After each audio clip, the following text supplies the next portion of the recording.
Hey, I am Karita Griffith Walker, and welcome to this video where we will talk about being dance educators and human beings and all of these great things. Today, I want to talk about the importance of being proactive. So, if you feel like, as so many of us do, that we kind of got launched into like a pinball machine, like an old school pinball machine in 2020, and have been bounced around by so many unexpected circumstances, this video is for you. There is a book that I love, and I'm sure that you are very well familiar with it. Is a book called Seven Habits of Highly Effective People. And so I thought I would look at some of those principles and talk about how they affect us as dance educators. So the first habit that Stephen Covey, is the author of the book, talks about in the book is about being proactive. Now, if you look up the word proactive, it means a lot of things, but really it's about conscious work, conscious endeavor. Like, what is it that I want to create in this moment? What is it that I want to create? And so the idea being this concept that he brings, and I'm sure there's others that bring it, but this is where I learned it from, is this idea of stimulus and response, right? So there's just that, we live in the world, we think about our lives, and we think about what is it that I want to bring to the world? What is it that I want to bring to my community, to my students, to my family, etc. There's that. But then there's also this idea of there's a stimulus, there's a new circumstance, right? The pandemic, something like that. There's a new circumstance, and we have a response to that circumstance. And in between those two things, the stimulus and response, there's a choice. And that's where our proactivity is that we have the power to choose our response to any given stimulus. So, just in contrast, there's an idea of being reactive, right? I know we've all had reactive moments in our lives. For me, never more than as a parent, being reactive, screaming toddler. Like sometimes, like the nerves are frayed, and it's like I'm tired. React, right? There's reactiveness, right? So versus being responsive to the screaming child, right? So we can think about that in so many circumstances. With regard to the pandemic, all of a sudden the world is shut down. How do we react to it, or do we respond to it? And there you can even feel kind of a conscious, the difference between consciousness versus knee-jerk in those two circumstances. You come across a post that says that, oh, I hate the sloppy black style of tap dance, or the sloppy black style of Lindy Hop. And you're like, that sounds a little racist, right? So you like see that on your feed, and you're like, right? Are you going to react to that post? Are you going to respond to that post or that thread, right? There's been a lot of that, right? You're teaching tap class and you feel like your students are bored. I hear that one a lot, right? From tap dance teachers, my fellow tap dance teachers out there. And they're so worried about their students being bored. And so there's a reactiveness of they need a new exercise. I need to do something different. I need to change it up. I can't do the same thing all the time because they're going to get bored. And that starts to become a reactive mode of teaching. But is that really why we signed up to be tap dance teachers, y'all? Right? So we want to think about, what is it that we want to be? Do we want to be reactive in these different circumstances, or responsive in these different circumstances? And what I find is that when I am more responsive, when I take that space in between the stimulus and the response, and I take that breath and I check in with myself and think about what it is that I want to create, and have a little bit of a sense of where I'm going vision-wise, whether it's the vision of my day. Do I really want to spend 3 hours on this thread commenting on this today? Is that what I want to do? Or thinking about the vision of what I want to bring to my tap students, or my vision of what kind of parent I want to be. Regardless of those things, sometimes if I stop in that little bit of space and I think about how I want to respond, then I find that my response is less reactive, right? And in doing that, I find that I can, and what Covey talks about is expand my sphere of influence. So another concept that Stephen Covey talks about in his book is about this idea of one's sphere or circle of concern versus one's sphere of influence. And he says that so many of us have a very large circle of concern. We're concerned about, global politics or national politics. We're concerned about the ozone layer. And it's like, which of those things, these are things that most of us don't have a hands-on impact to in like a major way. Like, I don't know where the ozone layer is. I don't know where the hole is. I wouldn't know how to patch it up. Can you patch it up? But are there some things that I can do in terms of emissions and da da da? That starts to get into my sphere of influence. So there's the bigger things out there that sometimes keep us up at night, right? My mom's been talking about, I've been waking up in the middle of the night checking CNN, right? There's things that we're worried about, but we're sitting in our houses feeling a little powerless, like, what can I do? I can't do anything about those things that I'm worried about. And the proactive choice that Covey cites is the idea of referring and finding ourselves in our sphere of influence. And usually our sphere of influence is a bit smaller than our sphere of concern. We have lots of concerns out there, but the things that we can really directly impact is probably a smaller circle. So you see like the circle within the circle.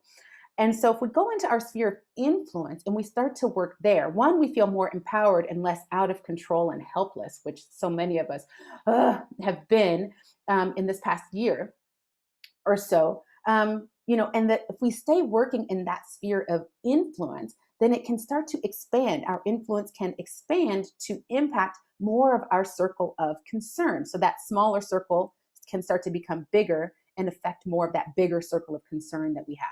So like in my work, for example, I've been a professional dancer for many years, and I've known for years that so many dance studios are offering tap dance training, but with, quite frankly, subpar technique. I've seen so many people come to New York, and be rejected at the university audition or be rejected in major auditions because they know how to shuffle, but their shuffles aren't as good as other people's shuffles, right? I've known that for years. I've judged dance competitions where you're just like going, whoa, okay, people have tap shoes, but a lot of what's going on isn't technically strong enough. And a lot of teachers don't know it, right? Nobody's out there going, I can't wait to give subpar training to my students. Like, nobody's out there thinking that, right? Everybody's doing the very best that they can. But for years, when I was in New York, there wasn't anything I could really do about it. Like, you can, I give some competition feedback. How, it's like that's as helpful as it is, but it's not a whole lot. Or help, I would be in a teacher's, meeting at a dance convention or something and be able to talk to a handful of teachers. But I was like, I don't really know how far this is getting, as far as really impacting what's going on with the teachers. And so it was something that I was concerned about. It's like, wow, there's a lot of like kind of rough training going on out there, and teachers don't know it.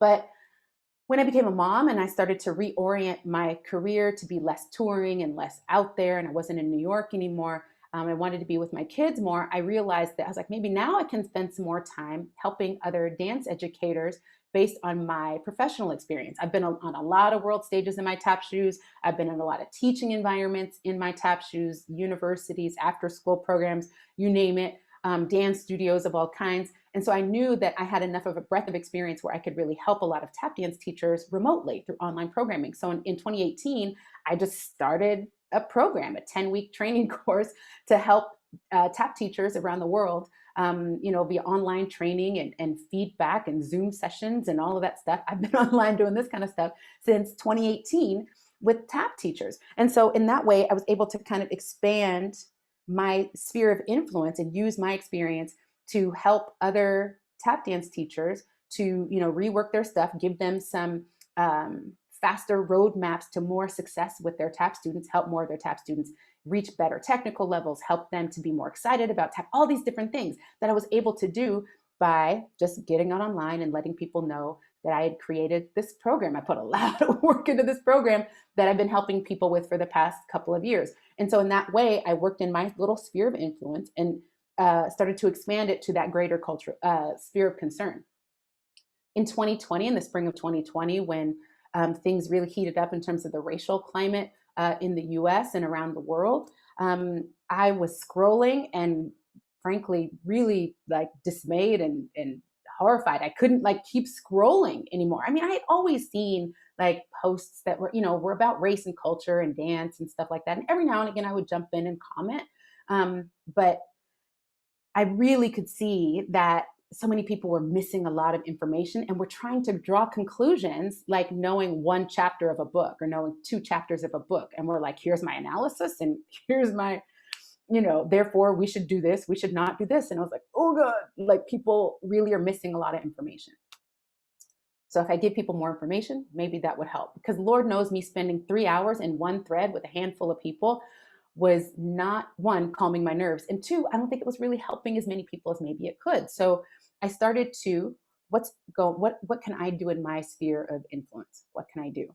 I kind of know how to reach people online a little bit because of my work with tap teachers. So I was like, maybe I'll do some work in the dance community about racism in the dance world. I'll offer seminars, give some basic background information to people to help them to navigate this, minefield, because it kind of is a minefield, to navigate it with more information and not be kind of wandering around out there in the dark, right? So I started to do that, and I ended up creating a 6-week program for dance educators that want to more effectively introduce ideas around race and dance history into their programming in public schools, dance studios, social dance settings, you name it, all different kind of styles, not just tap dance. And so I've been helping dance teachers do that. And so in that way, I was able to expand my sphere of influence to really broaden it to cover more of my sphere of concern about people's lack of awareness around matters of race and dance history, because it was so stressful, and it was one of those things that was keeping me up at night. Like my mom has been up watching CNN and all that. It was keeping me up at night. And I was like, and so I started to bring myself back. Like, here's all the stimulus of all the stuff that's going on, and here's me on this side. And I could ask myself in that space, what can I consciously create? Here's something I could consciously create to help tap dance teachers. Here's something I could consciously create to help other dance educators who want to, create more holistic dance education in their different environments. And it's been amazing. And it's been, for me personally, a little more calming than like the threads and like commenting in the threads and or just looking at, more and more tap dance students that are really struggling and don't realize that their teachers need more support, as far as tap teacher training and all that. So it's really been something that I could do. And we all have things to offer. We all have things to offer, right? So we can all be looking, more deeply at our spheres of influence, right? What things can we impact? If you're a dance educator, you are an influencer. You're not just like the Instagram influencer, like not this, that thing, but you're an influencer, right? You're a person in your family. You're a daughter in your family, a son in your family. You're a parent, you're a friend, you have connection with people. Like, what kinds of things do you want to create in the world around you, right? And so I think that this is a lovely through line. This idea of being proactive is a great through line through our dance education work and through our lives as human beings and all the different roles that we play and all the different hats that we wear. So to wrap up this little soapbox, today we are talking about being proactive, right? So this is this idea of creating conscious work, conscious endeavor, right? Who are we? What do we want to create in the world? Right? So then that means, like, in the face of a different stimulus, a new stimulus, something has happened, a pandemic, bored tap students looking for a new challenge, or a mixed level class, and you just had 2 people walk into your tap class that have never tap danced before, and now they're 16, so now they're in the room with your most advanced tap dancers. Yay! What do you do, right? Here's your stimulus. What is your response, right? We have reactive responses.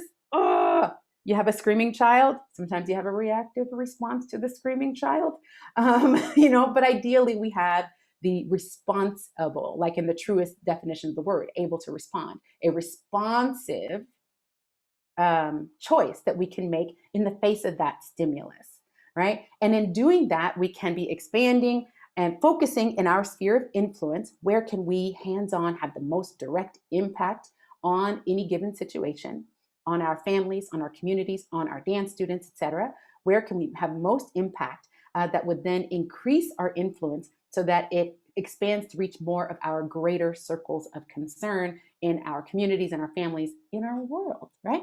So there you go. Here's to more proactivity today. No day like today. Here's to more proactivity in this moment, in the next hour, in our lives, right? It is a key to being free and feeling ourselves just a little bit outside of the pinball machine that we have been in. Yes.